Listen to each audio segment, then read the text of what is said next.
هكذا هو المشهد في هذه البويتات التي تقع في منطقة العقار جنوب قضاء الحي.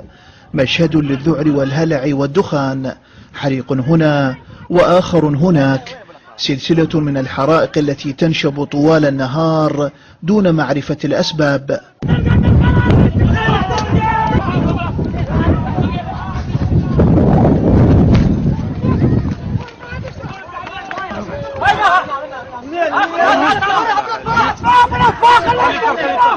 رجال الدفاع المدني عجزوا عن إخماد الحرائق، وألسنة الدخان إذا ما تلاشت في حجرة ما فإنها تظهر في حجرة أخرى، وعلى هذا المنوال منذ 10 أيام.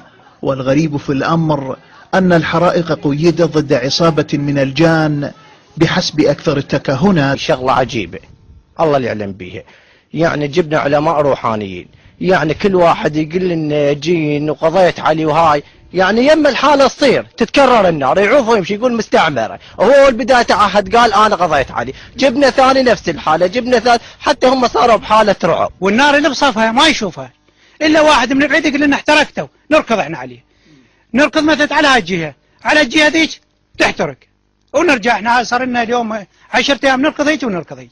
بعد أن تلاشت أعمدة الدخان والتقط المسعفون أنفاسهم، بدأوا يقصون لنا قصص النار العجيبة، فبين نصدق أو لا نصدق، إلا أن الشهود وشواهد المكان تحكي عن حرائق غريبة يعرف الجميع هنا موعد نشوبها، لكنهم عجزوا تماما عن إدراك أسبابها. متروس ملابس ومسدود، اجينا صور احنا شعواط، اجينا نتراكب لقينا الملابس منتهية ولا باقي منها كل شيء، وهذا الكنتور إذا داخل الكنتور، وهاي لاحظ إذا تلقى بيد الكنتور شيء حريق أو في شيء نار شاويته نهائيا ماكو.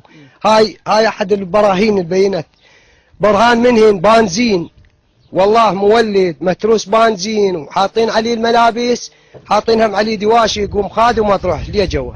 ايينا الملابس العليه والغراض محترقه وهو ما بيه شيء، ويمه دبه بنزين ودنبه مال نفط. عندنا دواشق مطشره جمعناها هنا تقريبا بها 15 16 دوشق، جمعناها هنا خليناها شلون يعني واحنا واقفين صفطناها سلفنا عنها شوي اشتعلت بسرعه، ما لحقنا نطفيها تحت. كل شيء يتعلق في هذه القصة غريب، لكن الأغرب أن أهالي هذه البيوت حاولوا الرحيل عن ديارهم إلى قرية أخرى تبعد عدة كيلومترات عن هنا، لكنهم تفاجؤوا بأن النار قد رحلت معهم حينما بدأت الحرائق تمارس نشاطها كالمعتاد في محط رحالهم الجديد.